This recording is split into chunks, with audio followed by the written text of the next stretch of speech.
Hi everybody and welcome back to Lost Genre Reddit Stories. A quick info before we begin. Today's video has two stories and both of them have updates. Now let's get started with the first one. Is from the subreddit Relationship Advice and it's by user Scribbly Dibbly. My best friend, 25 female, has been ignoring me for a year and now wants me, 25 female, to give her fiancé a job. I met my best friend Sarah on our first day of college and we lived together for the following 3 years. After college, I moved to LA to work in film and she moved home with her parents to save up for grad school. I haven't seen her in person since graduation, but for the first year after college, we texted every day, spoke on the phone often and FaceTime almost weekly. This continued until she randomly cut off contact with me out of the blue. I eventually got so worried about her that I called her mom, who awkwardly apologized and told me that Sarah's been spending time with her new boyfriend. After 4 months of not hearing a word from her, she finally texted briefly to tell me about Joe. From the little she's told me and what I've gathered from his Facebook, Joe is an abrasive bigot. Sarah's very forward-thinking, but has a history of picking disrespectful boyfriends. This latest one seems to be sticking. I saw on Facebook a few weeks ago that they're engaged. Obviously, I was really hurt that I had to find out through social media, but it gets worse. You see, I've been fortunate career-wise, and a few months ago I got hired to write a big-budget movie for a major studio. An interview I did got shared by one of our mutual friends, which I assume is how Sarah saw it. And then yesterday, I got a message from her asking if I could get Joe a job. Apparently, he wants to be a TV writer. Nowhere in her message did she congratulate me or ask how I was doing. Obviously, I have no intention of trying to get Joe a job, but I can't help it. I really want my friend back. When she's not in a relationship, Sarah is the greatest, most supportive friend ever. It's like she transforms into somebody I don't know as soon as she gets a boyfriend. Is there any hope for our friendship, or is it time to say goodbye for good?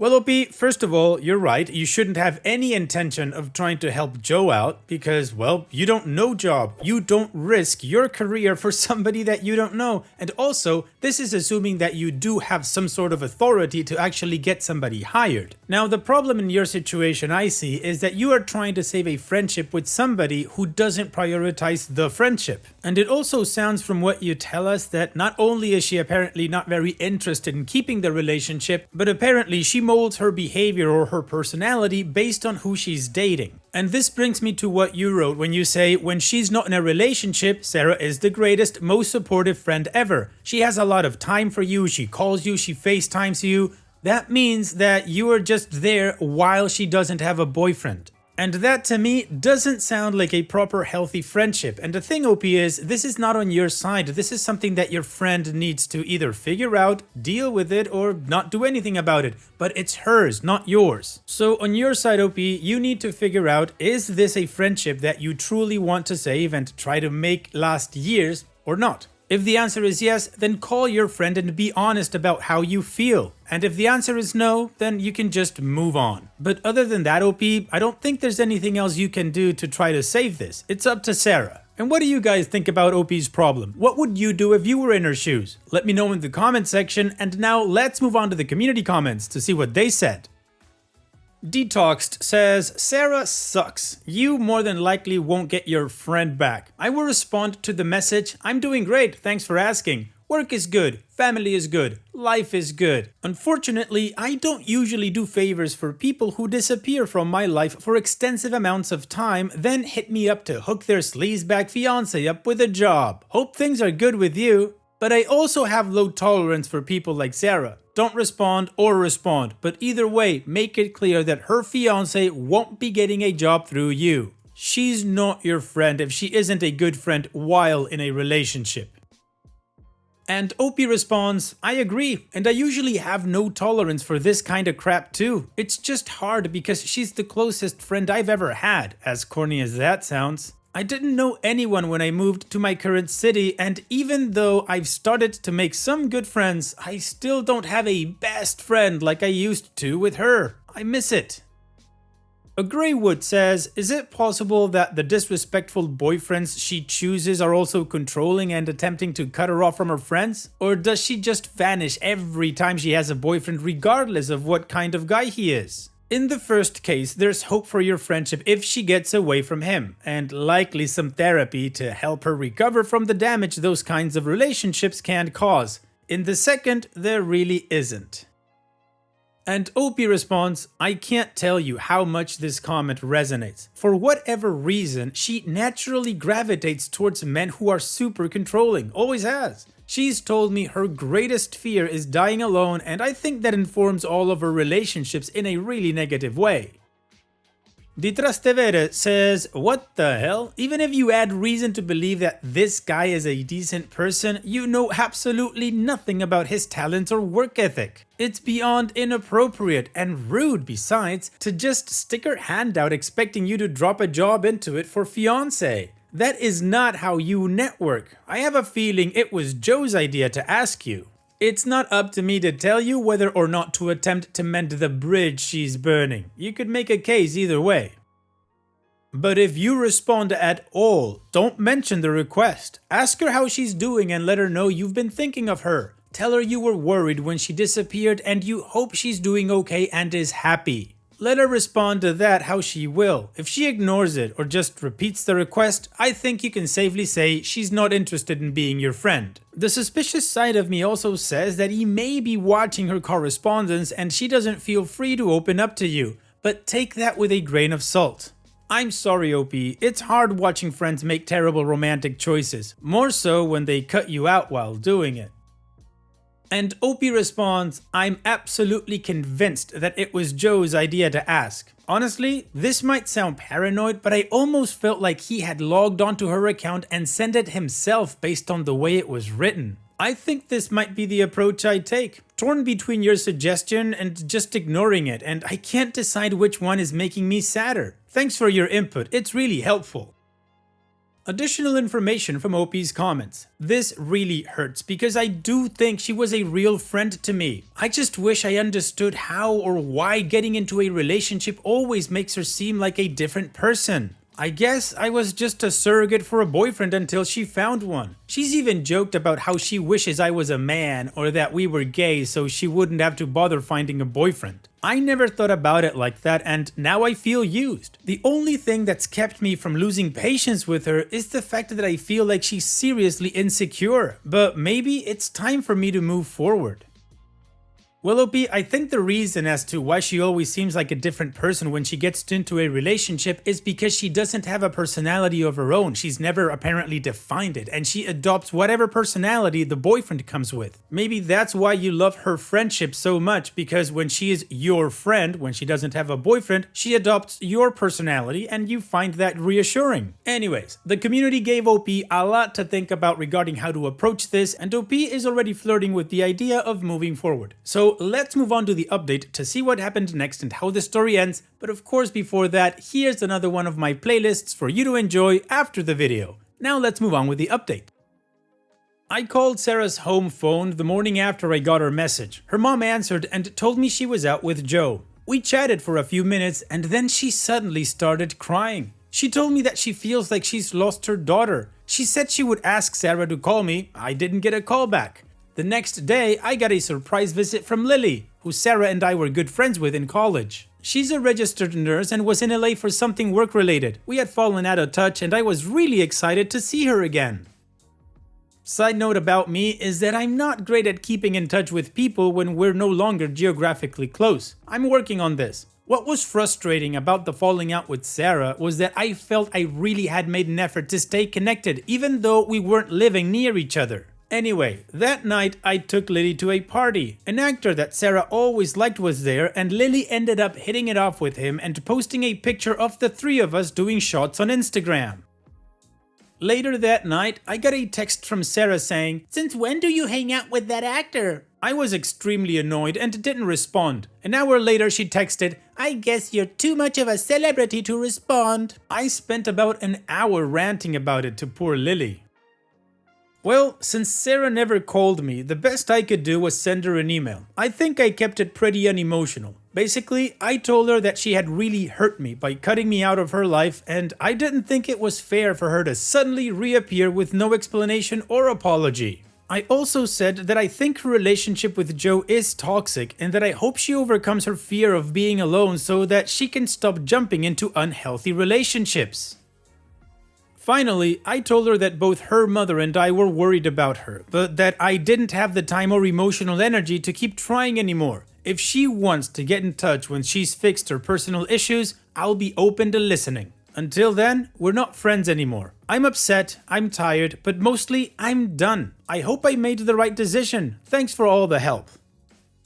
Well, Opi, usually the right decision is the most difficult one to make, and in this case you understood that whatever decisions your friend made were out of your control, and there's no point in wasting energy in trying to solve a problem that is not yours. And in your prudence you made the decision that this is the end of the friendship. Maybe it'll work out in the future, who knows, but you're not gonna be worried about that anymore. So Opi, good for you for making the right decision in my opinion, and here's wishing the best for you in the future. Take care and thank you for sharing. Now, let's move on to the next post that, like I said in the beginning, also has an update. This post is from the subreddit Relationships and it's by user Old As Satan's Balls. My 24 female family, 20s and 70s male and female, say I'm too old for college and should drop out.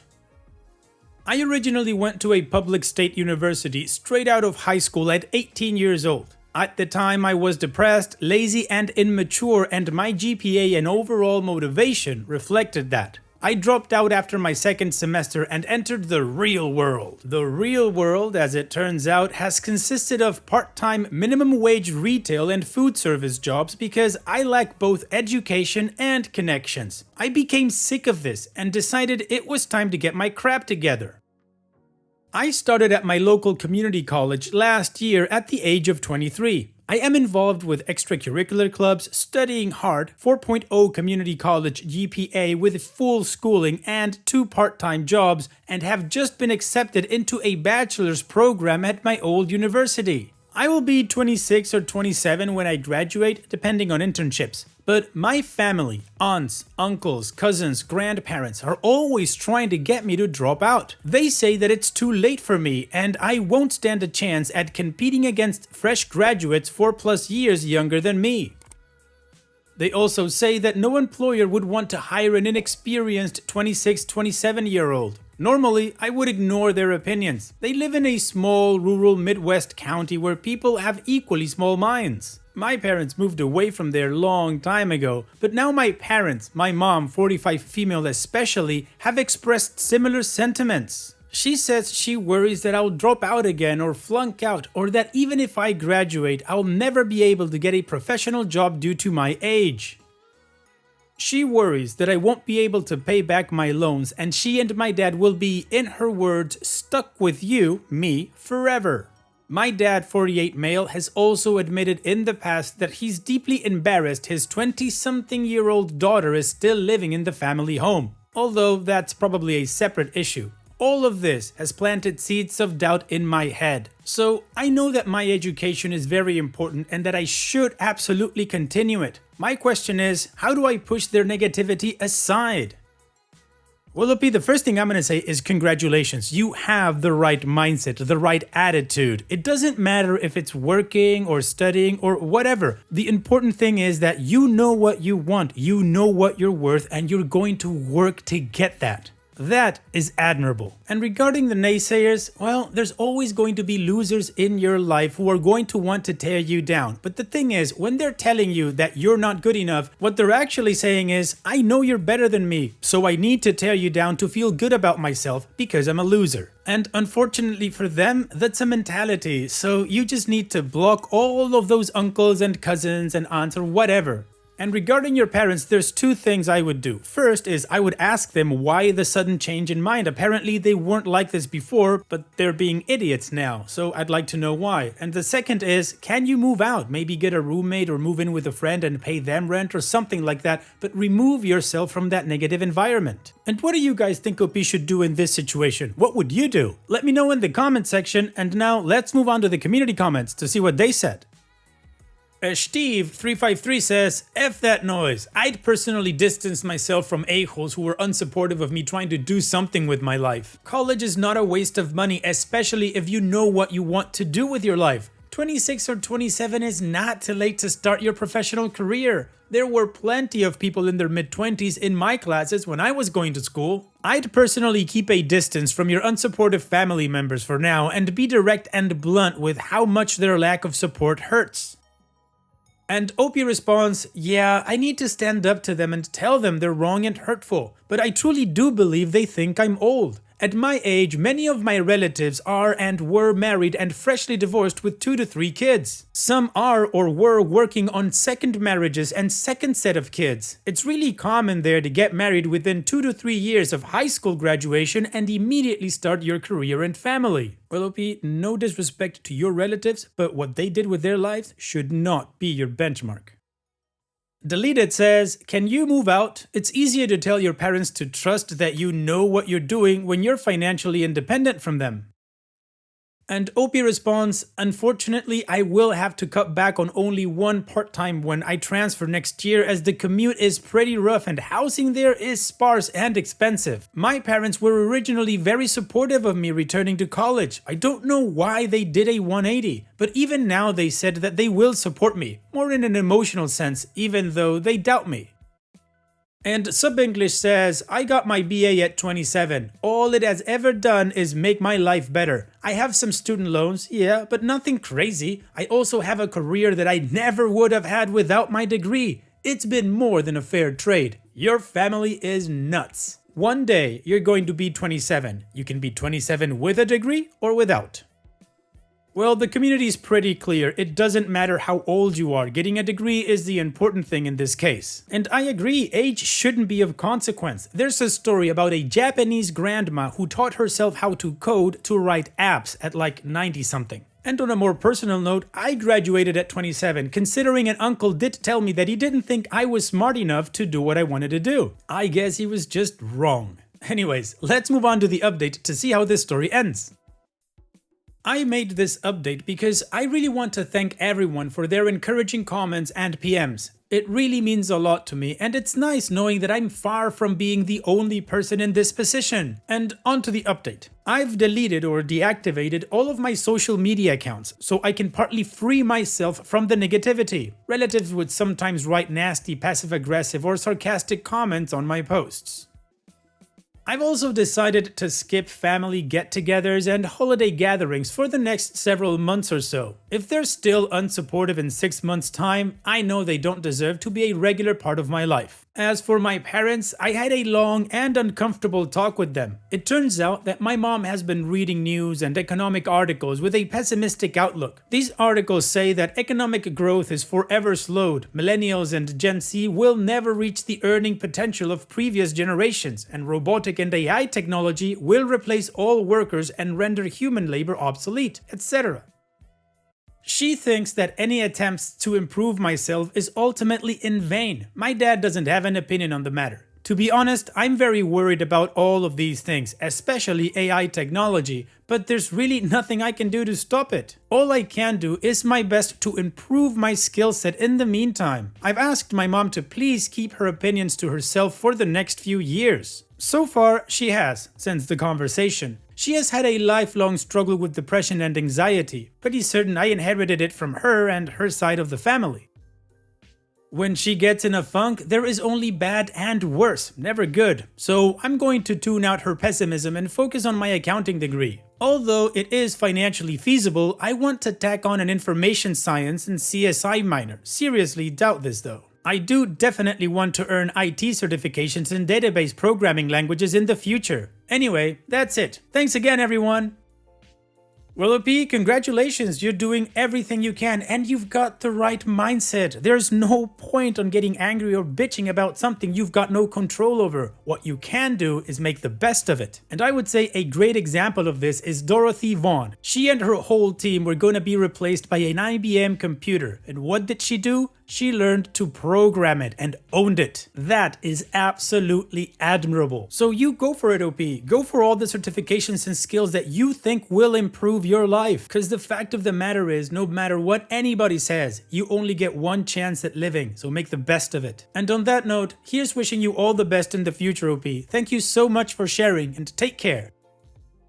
And that's it for today's video. Thank you so much for taking the time to watch it. Now, if you've gotten to this point in the video, I assume that you like these stories that I'm reading out. So here are a couple more that you might enjoy. And if you don't have any time to watch another story right now, save it for later. And also, don't forget to hit that subscribe button.